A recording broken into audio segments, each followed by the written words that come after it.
Friend, मैं अभिषेक शर्मा आपका technical classes में स्वागत कर रहा हूँ। यहाँ पे मैं आपके सामने बात कर रहा हूँ फ्लूइड मैकेनिक्स की प्रॉब्लम नंबर 1.15 की। इससे पहले मैं बहुत सारी वीडियोस अपलोड कर चुका हूँ मेरे चैनल के ऊपर फ्लूइड मैकेनिक्स से रिलेटेड। अगर आपने वो वीडियोस नहीं देखी हैं तो प्लीज़ आप वहाँ पे जाके वो वीडियोस देख सकते हैं। तो क्या है ये प्रॉब्लम, अपन देख लेते हैं। If the velocity profile of the fluid over a plate is a parabolic with the vertex 20 centimetre from the plate, यानी कि उसने बोल रखा है कि जो आपकी प्लेट है उससे आपकी जो अपर लेयर है यानी कि जो वर्टेक्स क्रिएट हो रही है यहाँ पे ये वो आपके 20 सेंटीमीटर उसने दे रखा है एक तरीके से, यानी जो डिस्टेंस दे रखी है प्लेट की यानी कि अपर लेयर है वो आपकी 20 सेंटीमीटर ऊपर है। उसके बाद उसने प्रॉब्लम के अंदर बोला है आगे, अगर आप नोटिस करेंगे, where the velocity is 120 centimetre, यानी कि आपकी जो वेलोसिटी है वो आपकी 120 सेंटीमीटर है। Calculate the velocity gradient and the shear stresses at the distance 0, 10 and 20 centimetre from the plate.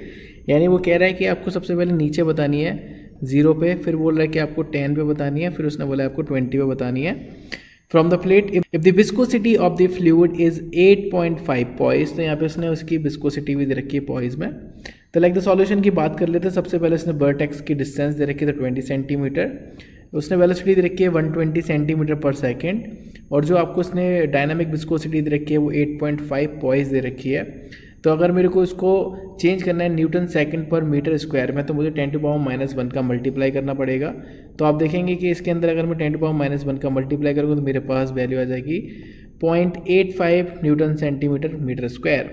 So now in this case, क्योंकि मुझे पैराबोलिक प्रोफाइल दिया है तो इस केस के अंदर मैंने कंसीडर किया कि u is equal a by square plus के वी वाई प्लस के सी, जो कि उसने पैराबोलिक इक्वेशंस को कंसीडर करके यहाँ पे लिया है।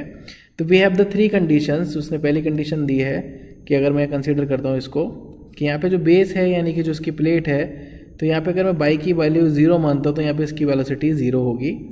इस केस के अंदर मैं अपर लेयर की बात करूंगा तो उस केस में अगर मैं कंसीडर करता हूं कि यहाँ पे अगर बात कर रहा हूं तो बाई इज इक्वल 20 सेंटीमीटर हो जाएगा, तो उस केस के अंदर उसकी वेलोसिटी है वो 120 सेंटीमीटर पर सेकंड हो जाएगी। बट इसी सेम कंडीशन पे अगर मैं वेलोसिटी ग्रेडियंट की बात करता हूँ तो d u over d y की मैं बात करता हूँ, तो यहाँ पे कोई भी कंपोनेंट नहीं है, तो अगर मैं इसका कांस्टेंट का derivative with respect to y निकालूंगा तो वो 0 निकल के आएगा। तो ये मेरे पास 3 कंडीशंस निकल के आएगी। तो इस केस के अंदर अपन बात करते हैं कि यहाँ पे जब भी मेरे पास कंडीशन निकल के आ रही है, इस कंडीशंस को मैंने इस इक्वेशन के अंदर पुट किया तो मेरे को पता पड़ रहा है कि इस इक्वेशन के अंदर जब मैं बात करूँ कि y is equal 0, u is equal 0, तो आप देखेंगे u इज इक्वल 0 हो जाएगा, पहली वैल्यू 0 हो जाएगी, फिर बीच वाली वैल्यू भी 0 हो जाएगी, तो c की वैल्यू यहाँ पे डायरेक्टली आपके पास कैसे निकलेगी, 0 निकल के आएगी। तो आपकी फाइनल इक्वेशन अब हो जाएगी u is equal a y square plus के बी वाई। तो यहाँ पे इन्होंने वो पुट कर रखा है। So now in this case we just consider the first equation. Like मैं पुट कर देता हूँ u की वैल्यू 120, a मुझे आइडेंटिफाई करना है, बाई की वैल्यू मेरे को 20 का स्क्वायर कर दिया मैंने, b मुझे आइडेंटिफाई करना है, ये 20 हो गया। तो now just find this equation. Like मेरे पास निकल के आ गई, इसका हो गया 400 यानी 20 का स्क्वायर, और ये हो जाएगी आपकी 20 भी। आप इसको बाद में सॉल्व कर सकते हैं, पर उससे पहले मैं इसी इक्वेशन का डेरिवेटिव निकाल लेता हूँ डी ओवर डी वाई। तो जब मैं इसका डेरिवेटिव निकालूंगा आपको पता है कि डी ओवर डी वाई होगा। तो नाउ इन दिस केस जब आपको पता है कि ए आपका ऐसे रहेगा, बाई स्क्वायर क्या हो जाएगा 2 बाई, और यहाँ पे बचेगा आपका बी। तो मैं दोबारा से वैल्यू पुट कर सकता हूँ कि मुझे पता है कि इसकी वैल्यू तो 0 है, जो कि अभी मैंने आपको बताई। यहाँ पे आपको पता है कि बाई की वैल्यू आपके पास 20 है, तो 2 इंटू बाई यानी कि आपका हो जाएगा 40 ए प्लस के बी। तो आपके पास यहाँ पे 2 इक्वेशंस निकल के आ रही है, इक्वेशन नंबर 1, इक्वेशन नंबर 2। आप जब दोनों इक्वेशंस को सॉल्व करोगे तो यहाँ से a और बाई की वैल्यू आपके पास आइडेंटिफाई हो जाएगी। तो आप यहाँ देख सकते हो कि a की वैल्यू जो निकल के आ रही है वो निकल के आ रही है माइनस के 0.3, और b की वैल्यू निकल के आ रही है आपकी 12। तो इस वैल्यू को मैं इक्वेशन के अंदर पुट कर दूंगा, जो मेरी ये इक्वेशन थी u is equal a y square plus के बी वाई। तो मैंने जब इसके अंदर पुट करी तो मेरे पास जो वेलोसिटी प्रोफाइल निकल के आई u इज इक्वल माइनस के 0.3 बाई स्क्वायर प्लस के 12 बाई। तो मेरे पास सारी चीज़ें निकल के आ जाएंगी क्योंकि मेरे पास प्रोफाइल निकल के आ गई है।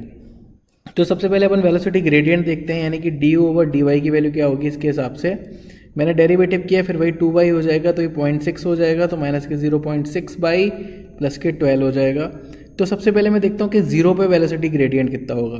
तो 0 पे ये वाला पार्ट 0 हो जाएगा, तो सिर्फ 12 बचेगा, तो 12 आ गया। फिर इसके बाद देखते हैं कि 10 पे कितना ग्रेडियंट होगा। तो यहाँ पे मल्टीप्लाई कर दूंगा 0.6 मल्टीप्लाई 10 तो ये -6 हो जाएगा और 12 में से -6 जाएगा तो मेरे पास वैल्यू आ जाएगी 6।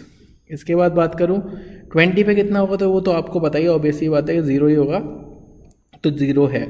अब शेयर स्ट्रेस की बात करता हूँ क्योंकि tau is equal mu d over d y की बात करेंगे, क्योंकि यहाँ पे मुझे म्यू की वैल्यू भी दे रखी है उसने 0.85, डी ओवर डी वाई की वैल्यू आपको 0, 10 और 20 पे पता है, तो वही मैंने यहाँ पे वैल्यू पुट करी कि म्यू की वैल्यू सभी में सेम है। आप देख लीजिए ये वैल्यू मैं निकाल चुका हूँ अभी 12, 0, 12, 6 एंड 0, तो मैंने पुट कर दिया और यहाँ पे मेरी वैल्यू निकल के आएगी 10.2 न्यूटन पर मीटर स्क्वायर, 5.1 न्यूटन पर मीटर स्क्वायर और 0।